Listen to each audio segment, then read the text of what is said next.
All right, let's talk a little bit about masking in Adobe Animate.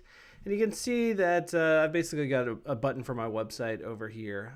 And what I've done is I've got a shape in here that just rounds out, kind of the edges of, the image. And so that way I can put this on a white background. It'll integrate a little bit better, I think. But another option I could do is actually mask the image so I don't have to rely on this little bit of trickery, and that way too I could take the image and it would actually just not have pixel data over here on the corners.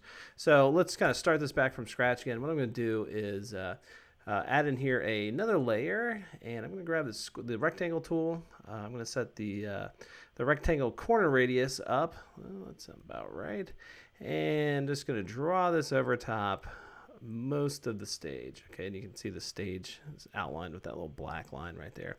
And when I drew this, I put a little stroke around it, so I'm just going to get rid of that.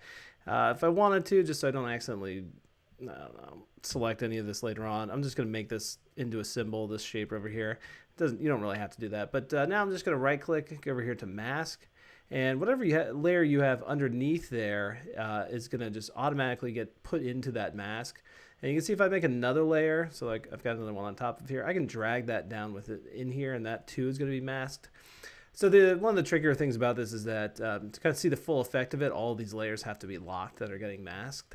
And usually what I'll do to kind of see what area is actually getting masked, or basically see where my mask is if I need to, I'll just view the layer as a wireframe, and it's a little hard to tell with that purple on that dark background over there, but you can actually change the color of the wireframe or outline color. So you go over here and make kind of a bright blue or something. Then you get a better idea of where that actual mask is. So again, you can rearrange things here within the mask.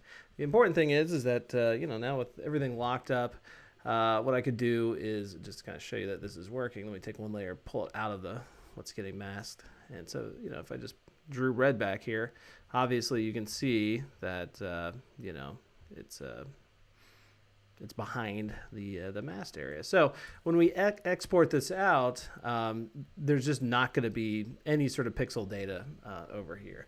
And one kind of fun thing you could do is to kind of liven up your website, if that's what you have in mind, is something really simple like make a character blink, okay?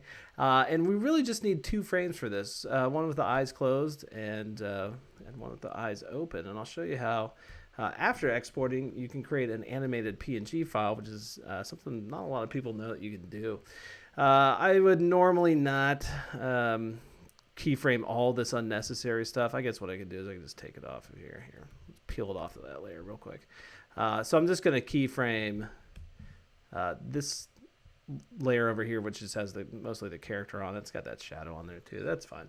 And so I'm going to duplicate this. And again, this is it's getting into what we talked about with the symbols and everything. This is not a copy, it's a duplication. So it's a unique instance in the library. That way I can make changes within here, and it's not going to change the other one. So let's just say I'm going to move his eyes back and forth between these 2 frames over here.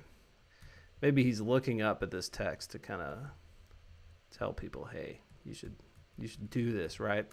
All right, now if I were to let's lock all those up.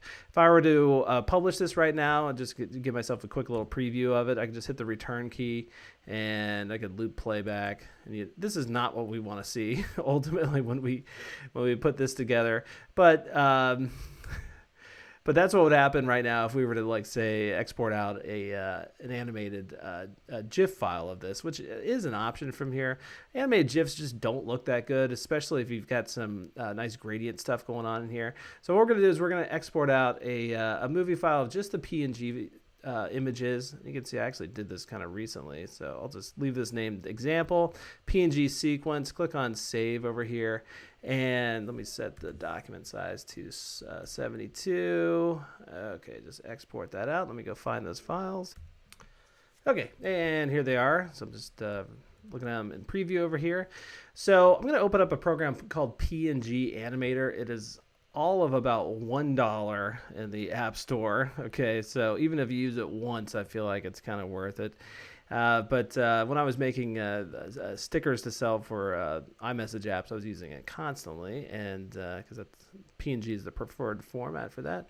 So I'm just going to drop these two frames inside of here, and you can get a little preview of what's going on. Okay, that's what we don't want, right? It is kind of funny, but let's set the duration to I don't know, maybe 1 and 0.5. We'll see what that looks like. So it's kind of beckoning you over there. Hey, you should click on that, right? You can also in this program set. Let me turn this off. You can select multiple frames and you can change them all at once. For some reason, they put a comma right here. I don't know why, but so yeah, if I want them all to be 2 seconds or whatever, you can just do that, and you can also set a default up over here. Otherwise, I haven't changed anything in terms of the compression from basically this opening up this app for the first time. So I'm just going to export out the image. Put it right over here again. I'll put it exported. Okay, and if you were to preview it, you're not going to see it animate, okay? If you were to open it up, though, like double-click on it, you would actually see both frames inside of here. And you'll notice that even though this is it's technically, I guess, called an animated PNG type, but it still just has the extension .png. So if I were to go open up a browser and drop it in, you'll actually see it animated just like you would with an animated GIF file. So let's take a look at that. And here you go. I just dropped it in to the browser, so you're just kind of seeing it from where coming off my desktop here. That's all it is. And yeah, that's what it would look like, whether or not you're on your mobile device, your iPhone, whatever it is. They all seem to have no problem with the .AP, or I should say the animated PNG type. Okay, even though it is again just .png. Don't put a .apng in there. And yeah, it just gives a little bit of life to what would kind of normally be a static image. So anyway, it's and file size wise, it's really not.